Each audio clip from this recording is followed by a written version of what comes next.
السلام عليكم ورحمة الله وبركاته.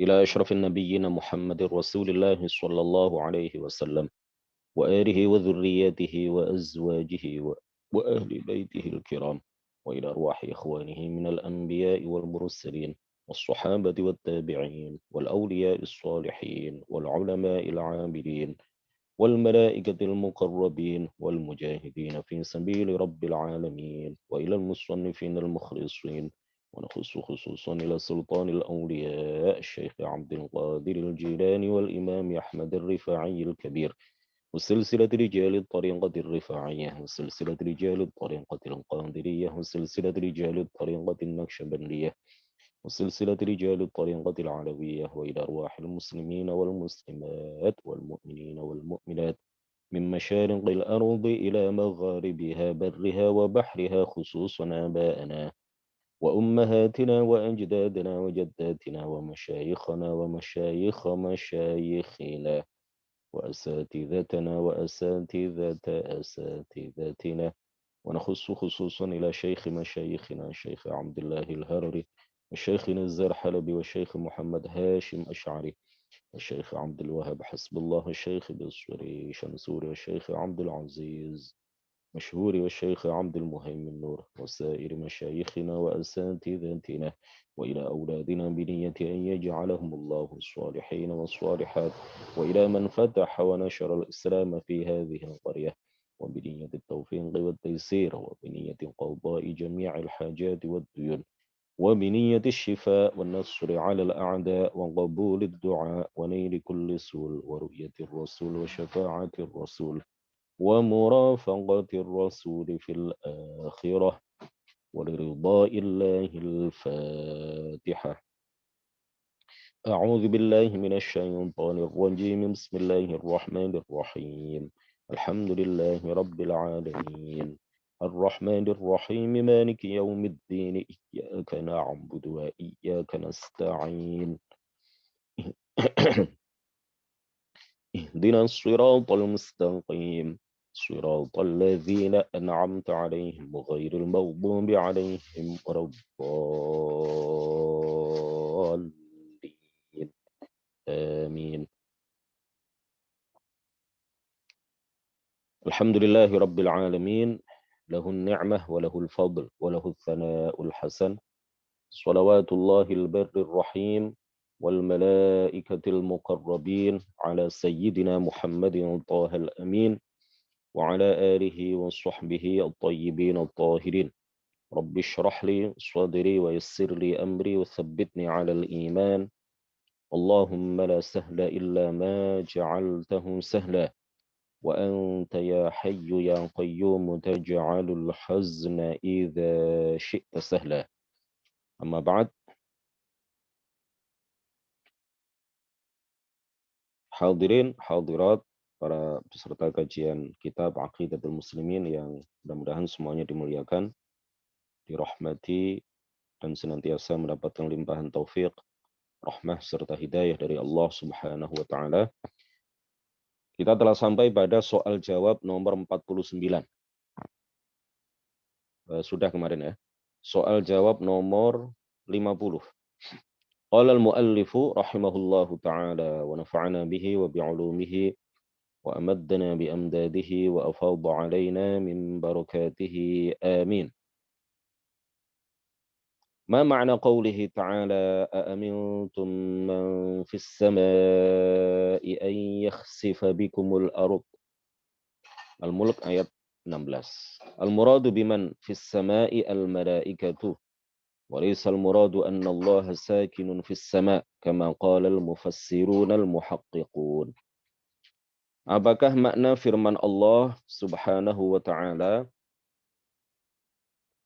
"A'amintum man fis sama'i an yakhsifa bikumul ard"? Man di dalam ayat ini yang dimaksud siapa? Surat Al-Mulk ayat 16. Jawab pakar tafsir Al-Fakhrur Razi dalam tafsirnya dan Abu Hayyan Al-Andalusi dalam tafsir Al-Bahrul Muhit mengatakan yang dimaksud man fis sama dalam ayat tersebut adalah para malaikat. Ayat tersebut tidak bermakna bahwa Allah Ta'ala bertempat di langit. Ini adalah salah satu ayat yang sering kali dijadikan dalih propaganda oleh orang-orang Wahabi untuk menyatakan keyakinan sesat mereka bahwa Allah Subhanahu wa taala bertempat tinggal di langit. Ketika kita mengatakan bahwa Allah ada tanpa tempat, Allah tidak butuh kepada arah, sebagian orang Wahabi bahkan mengatakan, masa kalian itu menyamakan Allah dengan gelandangan? Wal'iyadzu billahi ta'ala. Jadi ketika kita mengatakan Allah ada tanpa tempat, ketika kita menyucikan Allah, memahasucikan Allah dari membutuhkan tempat, sebagian orang Wahabi karena sudah tertanam kuat di dalam hati dan pikirannya bahwa Allah bertempat, lalu mereka mengatakan kepada kita, apakah kalian menyamakan Allah dengan gelandangan yang tidak punya tempat tinggal? Wal'iyadzu billahi ta'ala. Ini hak ini ya, cerita ini betul-betul seperti itu. Sebagian orang Wahabi di dalam upaya mereka untuk mempropagandakan keyakinan yang sesat yang bertentangan dengan Al-Quran, hadis, bertentangan dengan ijma' para ulama, ya bahwa kata mereka Allah di langit atau Allah di atas arasy, mereka sangat getol sekali membantah kita ketika kita mengatakan Allah ada tanpa tempat. Mereka memang betul-betul meyakini bahwa Allah itu bertempat. Ya. Mereka betul-betul meyakini bahwa Allah di langit, di atas arasy, di atas. Ya. Mereka betul-betul meyakini seperti itu. Jadi kita tidak memfitnah mereka, kita tidak menyatakan sesuatu yang tidak pernah ditulis atau dikatakan oleh mereka, tetapi kita hanya mengutip apa yang mereka propagandakan, yang ada di buku-buku mereka, yang mereka sampaikan di ceramah-ceramah mereka, yang disampaikan oleh tokoh-tokoh besar mereka, ya mereka adalah golongan musyabbihah, mujassimah, yang menghidupkan kembali paham tajsim, paham tashbih, yang dulu pernah diajarkan, diyakini oleh golongan-golongan musyabbihah, mujassimah pada masa lalu. Jadi Wahabiyah, orang-orang Wahabi, golongan Wahabi yang hidup pada masa sekarang. Ini mereka adalah betul-betul golongan yang menghidupkan kembali paham tashbih, menghidupkan kembali paham tajsim. Oleh karena itu, kita juga harus getol. Kita juga harus secara masif berulang-ulang menyampaikan bahwa Allah ada tanpa tempat, Allah tidak butuh kepada tempat, Allah ada tetapi keberadaannya tidak di langit, Allah ada tetapi keberadaannya tidak butuh kepada arah. Dia ada tetapi keberadaannya tidak di atas arasy. Dia ada tanpa tempat.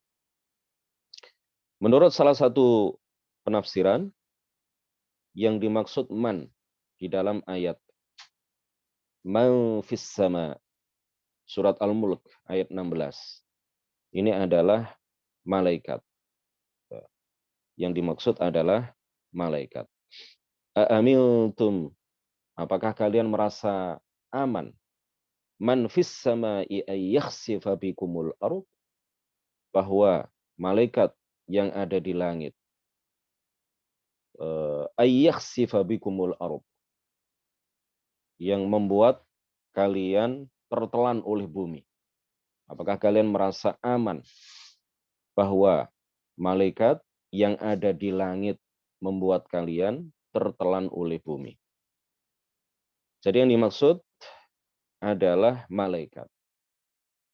Pernah malaikat Jibril alaihi salatu wassalam, malaikat Jibril dengan satu jadi malaikat Jibril itu kan punya 600 sayap. Malaikat Jibril adalah malaikat yang sangat kuat yang memiliki 600 sayap. Di masing-masing sayap itu dia memiliki apa namanya? Kalau bulu ya, memiliki bulu. Di masing-masing sayap itu banyak sekali rishahnya. Rishah ya dalam bahasa kita bulu. Nah, pernah suatu ketika malaikat Jibril alaihi salam dengan satu bulu, ya bukan dengan satu sayap, dengan satu bulu, dengan satu rishah, dia mengangkat, ya dia mencongkil, mengangkat 4 kota yang pernah dihuni oleh kaum Nabi Lut, kemudian diangkat ke langit, sampai para malaikat yang ada di langit itu mendengar suara anjing dan suara himar. Ya, karena seluruh apa yang ada di 4 kota itu diangkat semuanya dengan satu sayap oleh malaikat Jibril sampai mendekati langit. Ya, sampai ke langit. Rumah yang ada di atasnya, manusia-manusia yang ada di atasnya, kemudian pepohonan yang ada di atasnya, seluruh apa yang di atasnya, termasuk binatang ternak mereka, termasuk anjing-anjing piaraan mereka, termasuk himar-himar peliharaan mereka, itu semuanya diangkat. 4 kota dengan hanya satu sayap, saking kuatnya malaikat Jibril. Kemudian dibalik, ya, dan dibenamkan ke bawah bumi, ya, dibenamkan ke bawah bumi. Menurut penafsiran yang lain, yang dimaksud man di sini adalah a'amiltum man lahul uluhiyatu was-sultanu fis sama. Yang dimaksud man di sini adalah Allah Subhanahu wa taala, tetapi bukan berarti maknanya Allah yang bertempat tinggal di langit. Artinya tidak seperti itu, ya. Tidak ada satupun ulama ahli sunnah yang menyatakan seperti itu. Man fis sama artinya adalah man lahul uluhiyatu was-sultanu fis sama, yaitu Allah yang kekuasaannya ada di langit. Allah yang kekuasaannya dan kerajaannya ada di langit, bukan berarti dia bertempat tinggal di langit. Ini adalah seperti ayat wa huwallazi fis samai ilahu wa fil ardi ilah. Ya, tidak ada satupun ulama yang menafsirkan ayat ini bahwa Allah itu ada di langit dan ada di bumi. Ayat ini kan secara letterlek, ya, surat Az-Zukhruf ayat 84, ini secara zahir menyatakan bahwa Tuhan itu ada di langit dan ada di bumi. Tidak ada satupun ulama tafsir dari kalangan ahli sunnah yang menafsirkan ayat tersebut dengan makna seperti itu. Tetapi artinya adalah wa huwallazi fis samai ilahu wa fil ardi ilah, artinya adalah ilahu man fis sama wa ilahu man fil ard. Dialah Tuhan para malaikat yang ada di langit dan Tuhan para penduduk. Apa? Ilahu man fis sama wa ilahu man fil ardi. Tuhan para penduduk langit dan Tuhan para penduduk bumi. Atau wa huwallazi fis samai ilahu wa fil ardi ilah, artinya adalah lahus sultanu fis sama. Ya. Dan dialah Allah Subhanahu wa taala yang kekuasaannya ada di langit dan kekuasaannya ada di bumi. Atau wa huwallazi fis samai ilahu wa fil ardi ilah, ay al-ma'budu min qibali ahli sama alladzina humul malaikah wal mu'minina min ahli al-ardi. Dan dialah Allah yang disembah oleh malaikat yang ada di langit dan oleh orang-orang mukmin yang ada di bumi. Jadi ayat a'amiltum man fis sama, juga ayat wa huwallazi fis samai ilahu wa fil ardi ilah, itu sejenis sepadan dengan ayat walillahi ma fis samawati wa ma fil ard. Ali Imran ayat 109. Dan kepunyaannya lah dan miliknya lah apa-apa yang ada di langit dan apa-apa yang ada di bumi. Dan juga seperti sepadan dengan firman Allah di dalam surat Al-Imran ayat 189, walillahi mulkus samawati wal ard. Dan miliknya lah kekuasaan atau kerajaan langit dan bumi. Hal itu seperti yang dinyatakan oleh Al-Fakhrur Razi di dalam kitab At-Tafsirul Kabir atau Tafsir Al-Fakhrur Razi. Jadi wajib kita yakini bahwa Allah Subhanahu wa taala tidak butuh kepada segala sesuatu selainnya. Baik pada azal ya maupun selamanya. Baik sebelum alam ini tercipta dan juga abadan selamanya. Allah tidak butuh kepada apapun. Salah satu sifat yang biasa diajarkan oleh para ulama, para kiai kepada kita adalah qiyamuhu binafsihi. Artinya Allah tidak butuh kepada segala sesuatu selainnya. Allah tidak butuh kepada tempat.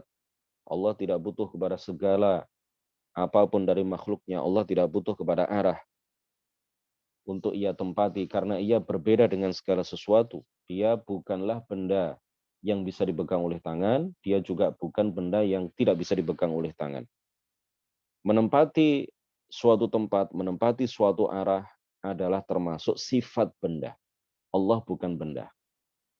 Allah bukan benda kathif yang bisa dipegang oleh tangan. Allah juga bukan benda latif yang tidak bisa dipegang oleh tangan. Oleh karena itu, ia sama sekali tidak butuh kepada tempat. Karena sekali lagi, menempati suatu tempat itu adalah salah satu sifat benda, salah satu sifat jisim.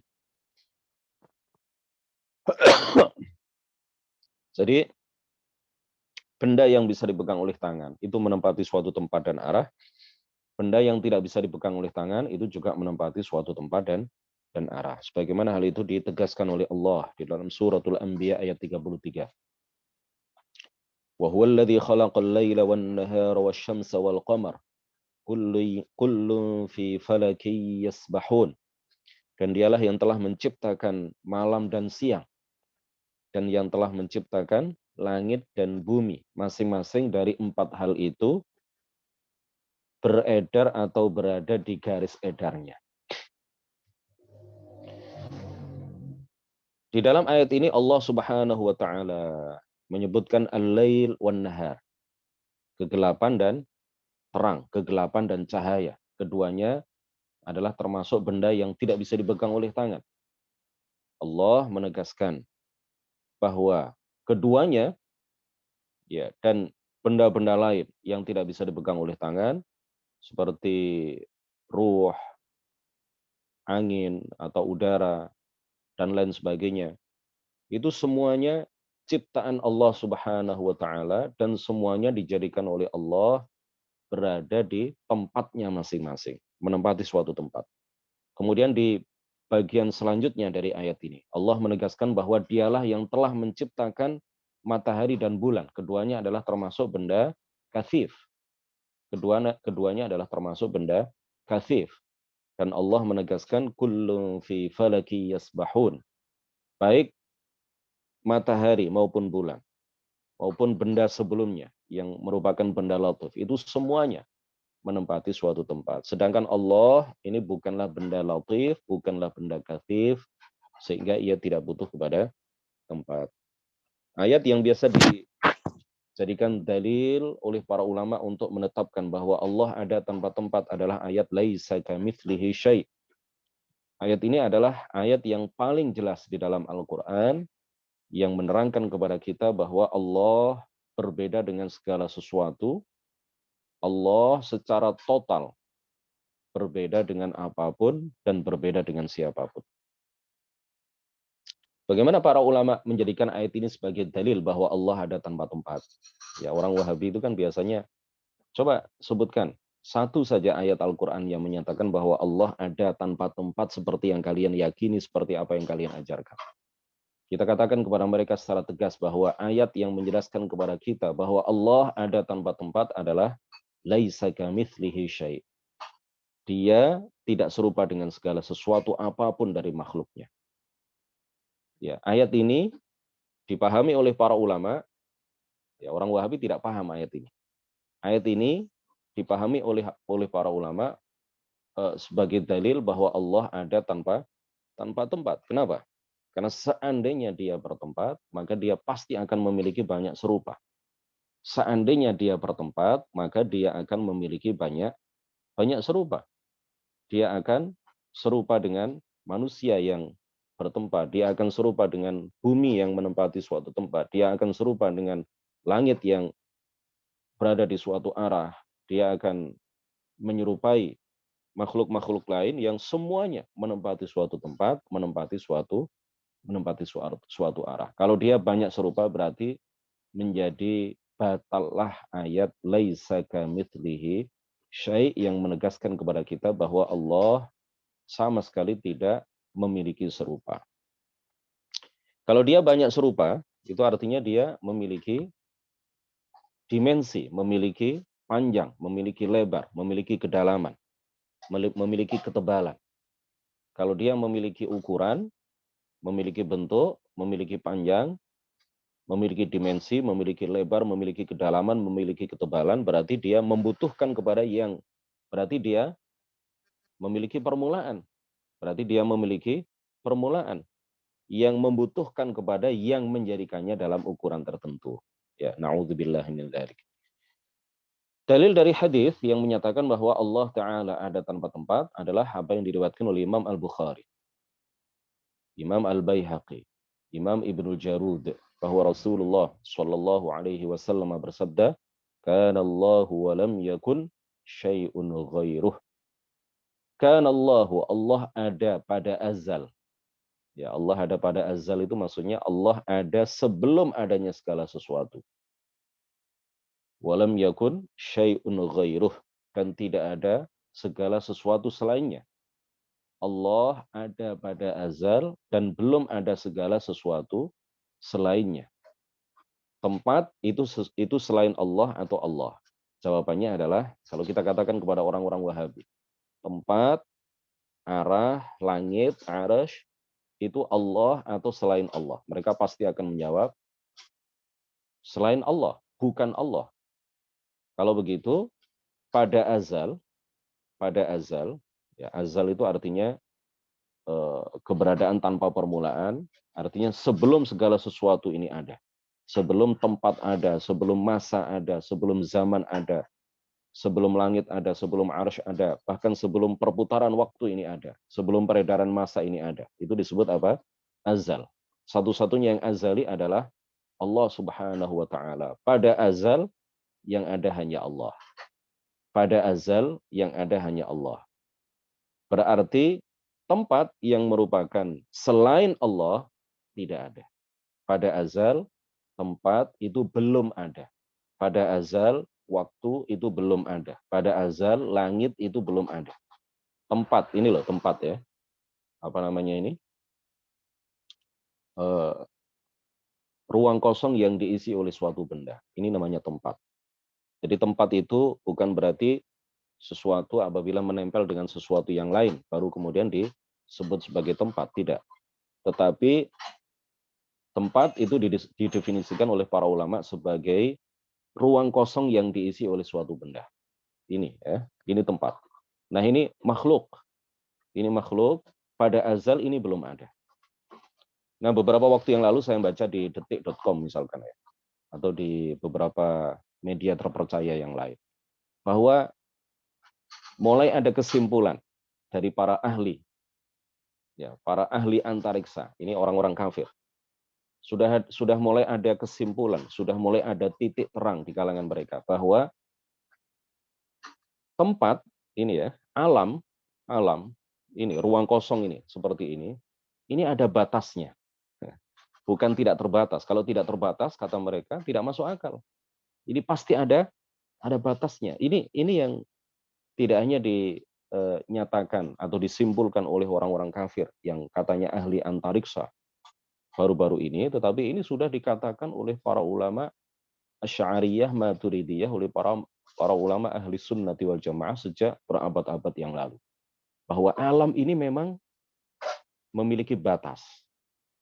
Alam ini memiliki batas. Yang paling atas adalah arasy, ya di atas arasy ada kitab, ada sebuah kitab itu. Kemudian yang paling bawah ini adalah farsh, ya, dasar neraka jahanam, alas dari neraka yang paling bawah itu disebut farsh. Yang paling atas arsh, yang paling bawah farsh. Ya, ada batasnya. Sampai ke arah paling kanan, alam ini ada batasnya. Ya, inilah ruang kosong ini ya. Nah, ini menunjukkan bahwa yang paling kiri juga begitu, paling depan juga begitu, paling belakang juga begitu. Ini menunjukkan bahwa ruang kosong yang diisi oleh suatu benda, tempat ini memang ada batasnya. Artinya apa? Dia makhluk yang memiliki batas. Dia makhluk yang memiliki ukuran tertentu. Ruang kosong ini, tempat ini, memiliki ukuran tertentu, memiliki batas kanan, batas kiri, batas depan, batas belakang, batas atas, batas bawah. Karena kalau ini tidak memiliki batas, maka tidak masuk akal. Ya, sampai mana? Ujungnya sampai di mana? Nggak masuk, tambah tidak masuk akal. Ya, tidak masuk di logika kita. Nah, kan Allah walam yakun syai'un ghairuh. Allah ada pada azal dan pada azal belum ada segala sesuatu selainnya. Belum ada tempat, belum ada langit, belum ada arasy. Sebagaimana sah secara logika bahwa Allah ada tanpa tempat sebelum adanya tempat, maka sah secara logika, secara akal, dia ada tanpa tempat setelah dia menciptakan tempat. Masuk akal kalau dikatakan bahwa Allah ada tanpa langit sebelum Allah menciptakan langit. Setelah Allah menciptakan langit, dia tidak berubah. Dia tetap ada tanpa langit, tanpa butuh kepada tempat yang bernama langit. Kemudian juga tidak boleh kita mengatakan Allah ada di mana-mana. Seringkali orang-orang Wahabi itu salah paham terhadap apa yang kita yakini. Mereka mengatakan bahwa kalian meyakini Allah ada tanpa tempat dan kalian meyakini bahwa Allah itu ada di semua tempat. Tidak, kita menafikan keyakinan bahwa Allah berada di suatu tempat, ya, maupun Allah berada di semua tempat. Kita meyakini bahwa Allah ada tanpa tempat. Kita tidak meyakini bahwa Allah berada di semua tempat. Kita tidak meyakini bahwa Allah berada di mana-mana. Orang yang menyatakan bahwa Allah berada di suatu tempat, maka dia bukan orang Islam. Orang yang meyakini bahwa zat Allah berada di mana-mana, ini juga bukan orang Islam. Itu penghinaan terhadap Allah, bukan pujian kepada Allah. Pernyataan Allah ada di mana-mana, itu artinya menjadikan Allah tidak hanya berada di tempat-tempat yang bersih dan suci, tetapi pernyataan itu menjadikan Allah berada di tempat-tempat kotor, berada di tempat-tempat najis. Ini tentu adalah penghinaan besar, pencacian, pemakian, perendahan kepada Allah Subhanahu wa taala. Kemudian kalau kita mengangkat tangan kita ke arah atas, menghadapkan telapak tangan kita bagian dalam ke arah atas sewaktu kita berdoa, hal ini sama sekali tidak menunjukkan bahwa Allah berada di langit, berada di atas arasy, berada di atas. Sebagaimana kalau kita sholat menghadap ke Ka'bah, menghadap ke arah Ka'bah, maka hal itu juga tidak menunjukkan bahwa Allah bertempat tinggal di Ka'bah. Para ulama menjelaskan kita menghadapkan kedua telapak tangan kita ke arah atas sewaktu kita berdoa karena arah atas, arah langit adalah qiblatud du'a, kiblat berdoa. Karena ia adalah turunnya rahmat, turunnya barokah. Tempat Allah Subhanahu wa taala menurunkan barokahnya, bukan tempat tinggal Allah ya, tempat di mana Allah menurunkan barokahnya, menurunkan rahmatnya. Langit itu adalah tempat turunnya rahmat, tempat turunnya barokah dari Allah Subhanahu wa taala. Kita sholat menghadap ke Ka'bah itu karena ia adalah kiblat sholat, bukan karena Allah bertempat tinggal di dalam Ka'bah. Orang-orang Wahabi yang selalu menyatakan bahwa ketika kita berdoa menghadapkan telapak tangan kita bagian dalam ke arah atas, itu menunjukkan bahwa Allah memang di atas. Kita bantah bahwa ketika sholat istisqa, setelah sholat istisqa, Rasulullah Shallallahu Alaihi Wasallam berdoa dan menghadapkan kedua telapak tangan beliau bagian dalam ke arah bawah. Sebagaimana sebagaimana kalau kita berdoa menghadapkan tangan kita, telapak tangan bagian dalam kita ke arah atas, itu tidak menunjukkan bahwa Allah di atas. Begitu juga ketika Rasulullah suatu ketika berdoa seperti ini, menghadapkan telapak tangan bagian dalam beliau ke arah bawah, ini juga tidak menunjukkan bahwa Allah di bawah. Kemudian di dalam sebuah hadis Rasulullah melarang kita untuk mendongak ke atas ketika kita melakukan sholat. Seandainya Allah di atas, maka tidak akan ada larangan seperti itu.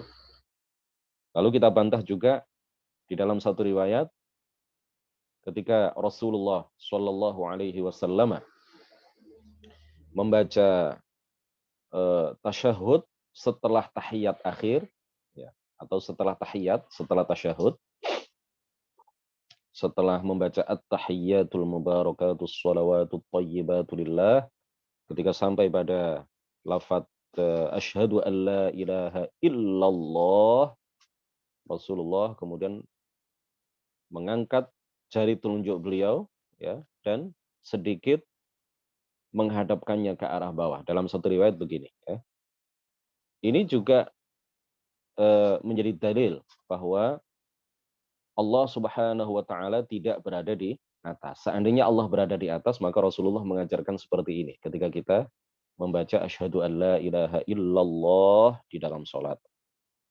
Kemudian hal lain yang penting untuk kita sampaikan juga, kita menamakan masjid sebagai Baitullah atau Ka'bah sebagai Baitullah, rumah Allah. Yang dimaksud bukanlah rumah tempat tinggal Allah, tetapi dia adalah tempat atau rumah yang disiapkan, dibangun untuk mengingat Allah dan untuk beribadah kepada Allah. Jadi masjid adalah rumah Allah, itu artinya adalah masjid adalah rumah tempat beribadah kepada Allah, bukan rumah tempat tinggal Allah Subhanahu wa taala. Salah satu dalil yang menyatakan bahwa Allah Subhanahu wa taala tidak bisa dibayangkan, tidak bisa dijangkau oleh alam pikiran kita adalah apa yang dikatakan oleh Ibnu Abbas yang sangat populer. Pernyataan Ibnu Abbas ini sangat populer. Beliau mengatakan tafakkaru fi kulli syai'. Berfikirlah kalian mengenai segala sesuatu, wala tafakkaru fi dzatillah, dan janganlah kalian memikirkan zat Allah Subhanahu wa taala.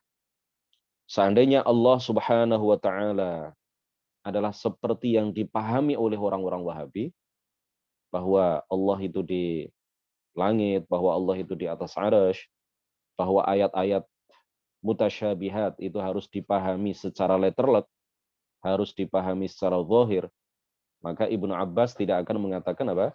Wala tafakkaru fi dzatillah, dan janganlah kalian memikirkan zat Allah Subhanahu wa taala. Ini karena Allah tidak bisa dibayangkan, karena ayat-ayat mutasyabihat tidak boleh dipahami secara zahirnya, makanya kemudian sahabat Ibnu Abbas radhiyallahu anhuma berpesan, mewanti-wanti kepada kita, wala tafakkaru fi dzatillah, dan janganlah kalian memikirkan zat Allah, karena memang hakikat Allah tidak bisa dijangkau oleh pikiran kita. Karena Allah tidak bisa dibayangkan, Allah tidak bisa dikhayalkan. Demikian kajian kita pada pagi hari ini. Kita lanjutkan soal jawab nomor 51 besok, terakhir khataman kitab ini, ya. Kitab ini terdiri dari 51 soal jawab, kitab kecil. Hal-hal penting seputar akidah diterangkan di dalam kitab yang kecil ini. Kitab ini sudah ditelaah, disetujui, dan direkomendasikan untuk diajarkan di berbagai lembaga pendidikan oleh Fakultas Usuluddin Universitas Al-Azhar Mesir. Ya. Jadi buku ini sudah ditelaah oleh para guru besar di Fakultas Usuluddin Universitas Al-Azhar Kairo Mesir, dan sudah direkomendasikan oleh mereka, oleh para guru besar itu, supaya kitab ini diajarkan di berbagai majelis ta'lim, majelis ilmu, di berbagai lembaga pendidikan di berbagai belahan dunia. Semoga bermanfaat. Barakallahu fikum.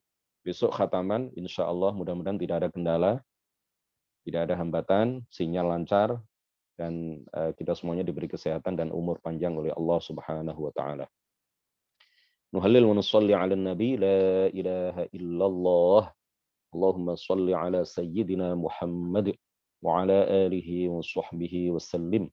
Rabbi ighfir li wa liwalidayya wa lil mu'minina wal mu'minat. Wassalamu alaikum warahmatullahi wabarakatuh.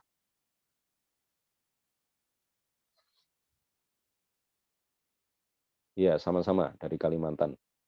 Masya Allah.